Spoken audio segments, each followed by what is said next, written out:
Hey, it's Joel from the Board Game Mechanics, and today I am taking a look at Temporal Odyssey from Level 99 Games / CGC Games. I think there was a partnership there when this game got published.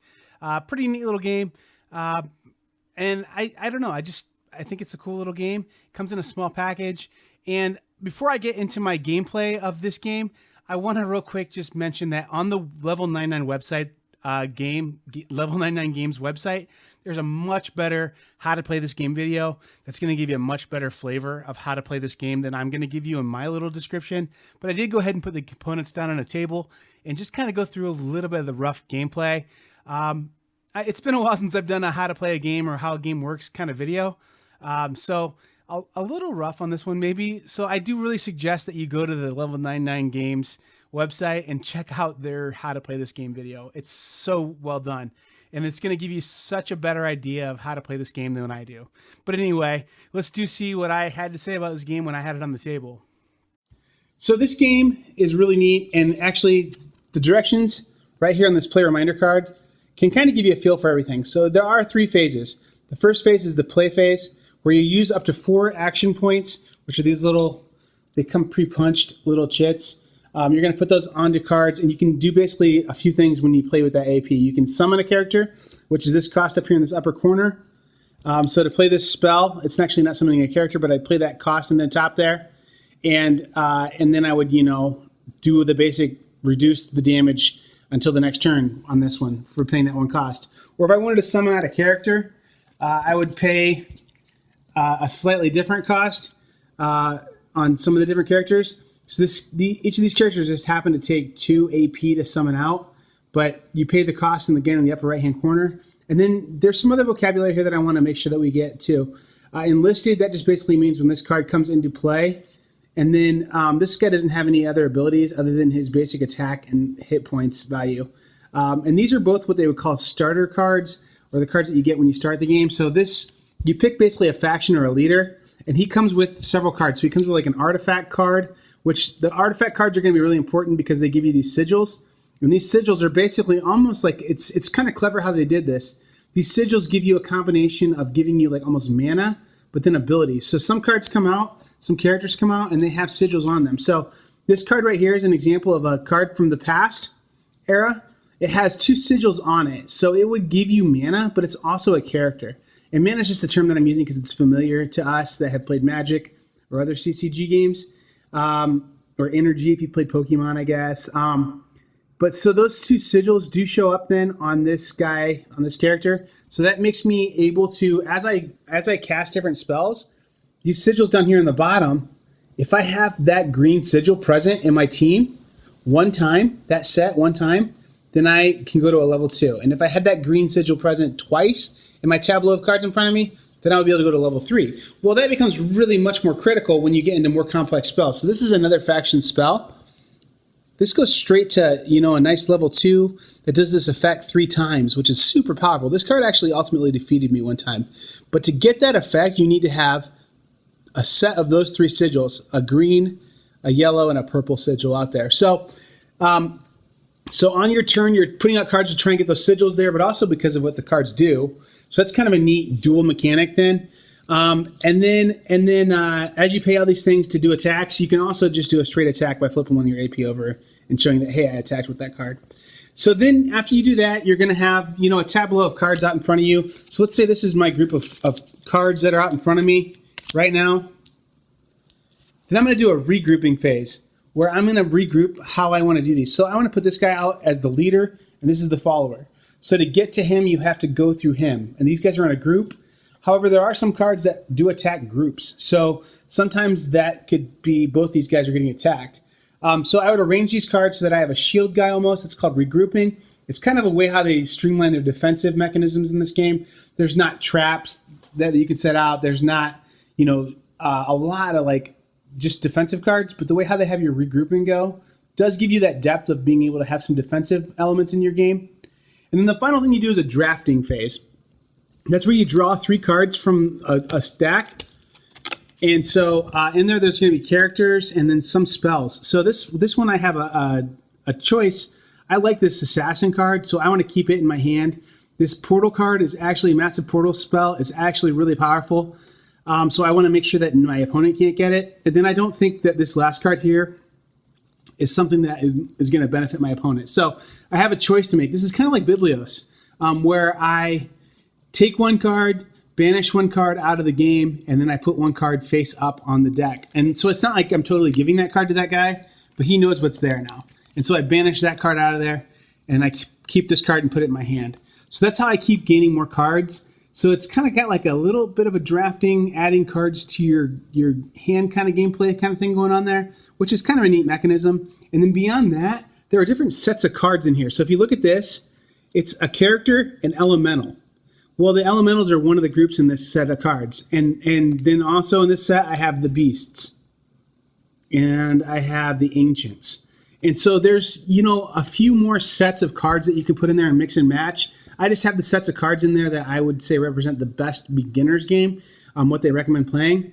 You also, so the way how the game, I have minute 5 of my explanation, I'm going to just say this. The way how the game works, how you win, is you basically make your character gain 3 of these instability cards, because it's a time traveling thing. And as you become more unstable as you keep going, you're closer to being defeated. So if you can force your player to get 3 of these instability cards, then and you defeat their leader, their main starting character, then they lose the game.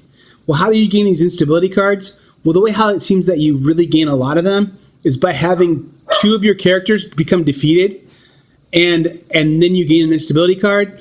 Another way you can gain instability cards is sometimes cards just say give your opponent an instability card when you summon this card. The final way is if you have to flip over your leader card. So here's my leader card. He gets knocked out. I had to flip him over. So look what it says. If I have 3 instability, I lose the game. Otherwise, gain 1 instability. And then at the beginning of my turn, flip the card back over and play again. So by defeating this guy 3 times, and then a 4th time, I could win the game by giving people other instability cards and then defeating this guy after he has 3 instability cards. That's how I basically lose or win the game. Is by having those instability cards and defeating the Traveler card. So the little factions that you start with are called different Travelers. And there are several Travelers you start with. I just picked a couple that I thought were kind of fun to show. But you do come with, quite a few other Travelers. And they've got these neat card backs on them, so you know what faction they belong to. Everyone has different spells. So they're kind of neat. Where'd I put all the Travelers? Okay, so here's another Traveler. Drake von Hearth.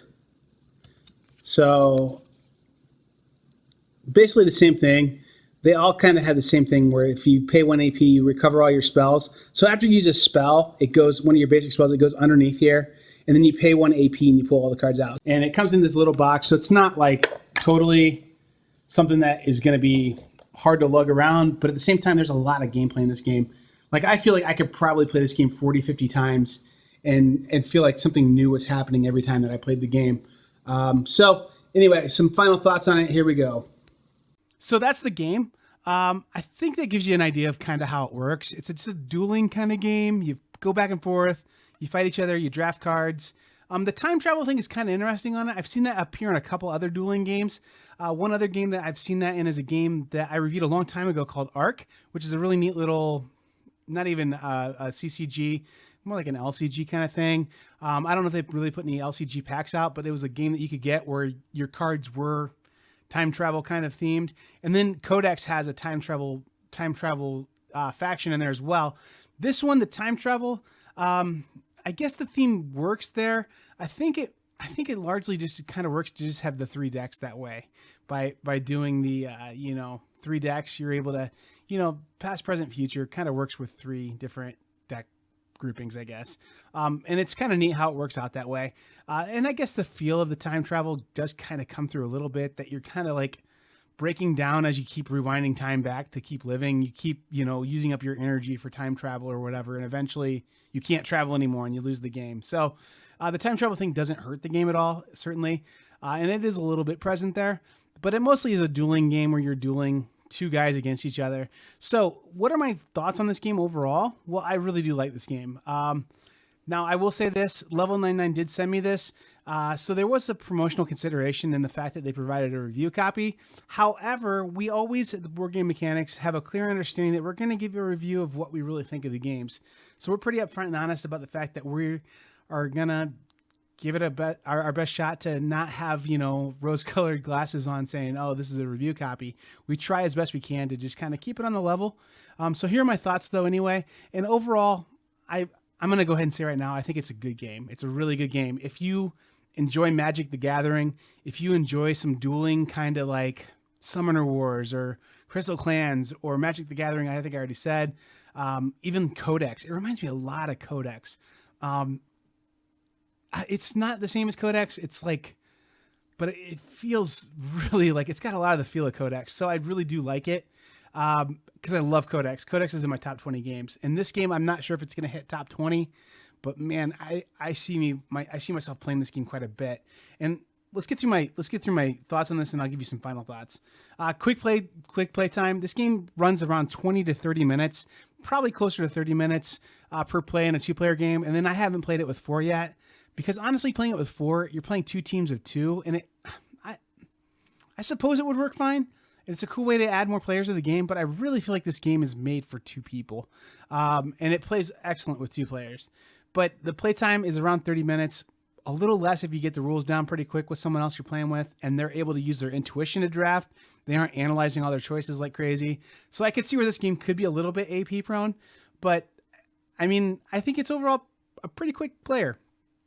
2 players, so be excellent if you're getting warmed up for a Friday Night Magic game and you want to just play something with somebody. I think Magic players are going to dig this game a lot. Anyway, what else? Well, the quick play time is great. The variable setup is really great too. So the fact that you get six travelers, I believe, plus a bunch of extra cards for each era in the sets, so you have at least a couple extra sets in each era of the decks, means that you're not going to have the same combinations of things out every time. Things are going to be changed up quite a bit every time. So you can't have someone memorize all the different possible combinations and try and min-max the game very well with that variable setup. But then also it's going to keep things fresh, that you're going to say, oh, I haven't seen this card, or I haven't played this card with this card. So that's going to make it keep it pretty fresh. I think this game would easily be something that you could play 30 or 40 times and it would still feel pretty fresh. It's not going to be any mastery level of like every component in the game at that point because of that variable setup and all the different travelers you could play. So, I mean, like honestly, at 30 plays, I think you would have played each traveler 5 times. And then the different combinations of decks that you have in there that you could play, or different sets that are in the different era decks, you're going to have a fresh setup every time for tons of plays. So the replayability is really good because of that variable setup. So that's another positive for it. Another positive is it plays great at 2 players. So there are a lot of games that have robust card play in them and are a cool drafting kind of thing, but they don't play well at 2 players. So this is a great game for drafting cards at 2 players. And it's not your traditional pass the cards to the other player kind of drafting, but it does kind of do a neat kind of new twist on drafting. The only game I know of that's a little similar to how they draft in this game is Biblios, where you give your opponent a card, you put one in the auction thing, and then you take one for yourself. On this one, you discard a card, you flip one face up, and you take one for yourself. So, not the same really, but that's the only thing that I know of to compare it to. So the drafting in this is really neat. I think it's a really great, the drafting is just really unique and great. So that's another really good positive thing. It's so much cheaper than alternatives. So I know MSRP on this game is $30. I haven't checked Cool Stuff prices. I haven't checked Amazon prices. But if you're going to get this one at your local shop, I'm guessing you're going to pay $30, the MSRP price. So let's think about that for a second. How many booster packs can you buy for $30? 10? Maybe? You're going to get so much more out of this than you would out of 10 booster packs of your standard CCG game. And I feel like it does give you a lot of what a CCG is going to give you. You don't quite get the depth of minimizing and maximizing your luck and strategies and stuff that you get when you spend hours building a deck, but you are building a deck kind of with this drafting mechanism, and you keep trying to get better and better and find cards that are going to work well with what you've got. So, I mean, there is the strategy of trying to figure out how to get that right combination of cards done in a really quick way and cheap, so cheap. I mean, like, I know that when I was trying to play competitive CCG games, each block I was spending 10 times that at least. So if you are a CCG player, awesome. I'm glad that you love doing that. I think that the investment in this game as a CCG player will be minimal, and you'll get a lot of the enjoyment you get out of your CCG game in a slightly different flavor. So if you're, one of those those guys who does like to play the Friday Night Magic, I'd maybe take a booster draft off and buy this game instead and see if you get some wear and tear out of it. So it is much cheaper than CCGs. That's a big positive, and it does give you a lot of the same feel and flavor. The unique characters, that's going to keep this game fresh for a long time. I talked about that earlier. There are 6 travelers in this game that you play with one traveler. Each person plays with one traveler right out of the box. There are 6 travelers. So there's a bunch of content right off the bat that you can play with to keep it kind of fresh and unique. Then the other thing too, this game has, I think, a ton of possibility to be expanded, and level 99 games, God love you. I mean, like, you are who you are, and you make some really awesome products, and you definitely expand your games. So, I mean, this game, I would be really surprised if we don't see more Travelers come out, if we don't see more era cards come out. I mean, I know with Millennium Blades, that whole big box is just stuffed full with all the stuff you can get for it now. So, I would be surprised if we don't see some expansions with this one. So I think that they'll keep it fresh with the characters that are in the box, but then I would not be surprised at all to see another 6 characters come out, or, different things like that come out. So, the colorful, high quality artwork in this game. This is the prettiest level 99 game I've ever seen. I think the artwork on this game is really superb. I am more impressed with the artwork on this game than I am any other level 99 game. Not to say that level 99 games has bad artwork.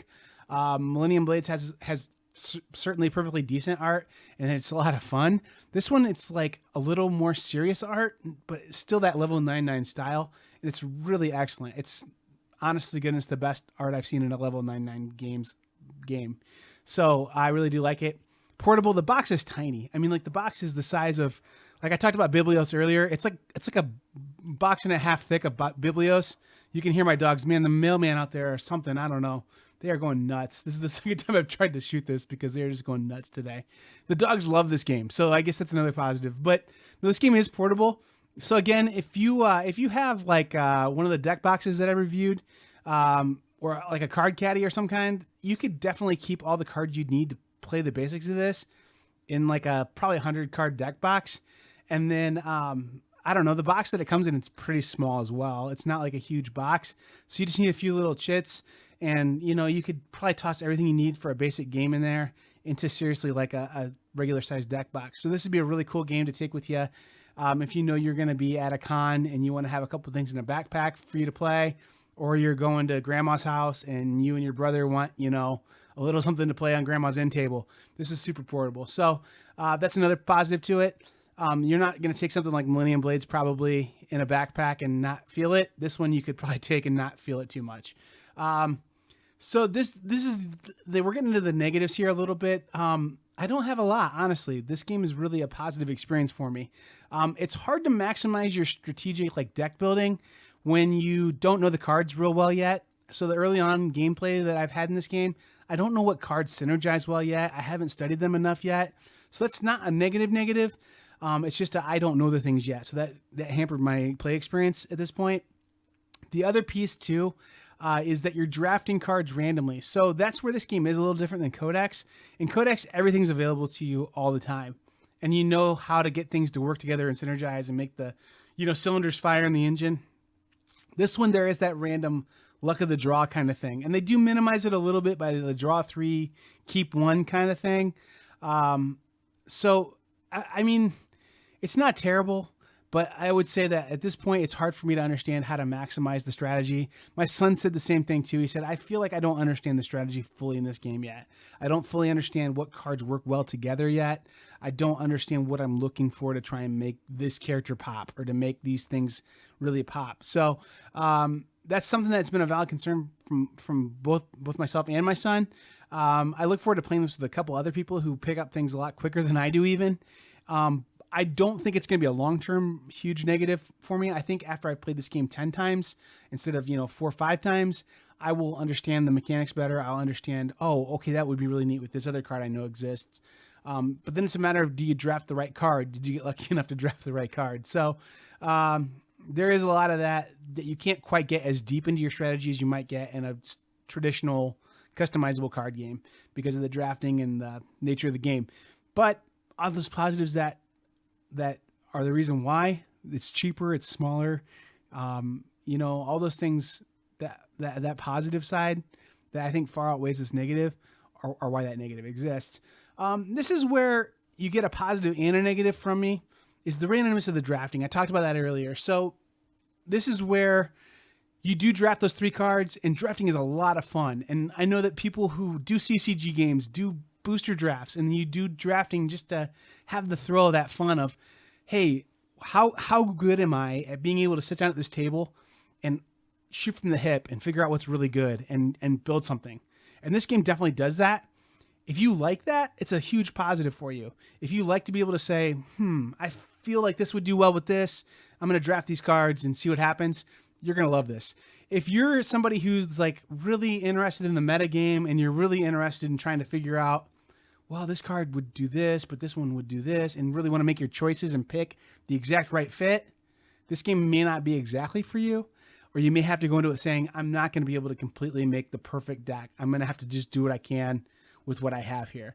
And that's the whole idea of the game, to be honest with you, is that you're making the best of what you have in the game. So overall, what do I give this game? I'm going to give this guy a 4 wrench rating at this point, which is an excellent game. So 4 out of 5 wrenches. I really do think it's excellent. It gets the seal of excellence from me. I think it's a really great game. It's darn near my favorite level 9-9 game that I've played. Very close. I don't know if it quite edges out Millennium Blades, but Millennium Blades, man, you all know that game is like amazing, and we love that game. So for me to say this is in company with Millennium Blades, it's a pretty good game. And it's a much quicker game, much more lightweight game than Millennium Blades. So they aren't even competitors with each other, but they're the same kind of high quality game. So good job on you, level 9-9. Good job on this game. 4 wrenches out of 5. That's a really great mark for you. I strongly suggest that I would say 60% of board gamers out there would benefit from owning this game and would really enjoy having it in their collection. If it seems like it's something you might really enjoy, I think it's worth taking the risk on. And it's a new enough game that I'm not sure you're going to get a chance to play it at your board game nights or anything like that, because I don't see it out in the wild that much yet. So it might be worth the risk. Go ahead and jump in. It's not bad. And if you liked what I did here, subscribe to this channel. Check out my other reviews. That's it, guys. Thanks for watching. Really appreciate you. Really appreciate you guys at level 9-9 as well. Thanks for all you guys are doing with the industry. Keep producing excellent games. And for those fans of you that keep supporting the board game mechanics, Jason and I say thank you to you too. All right. Keep gaming.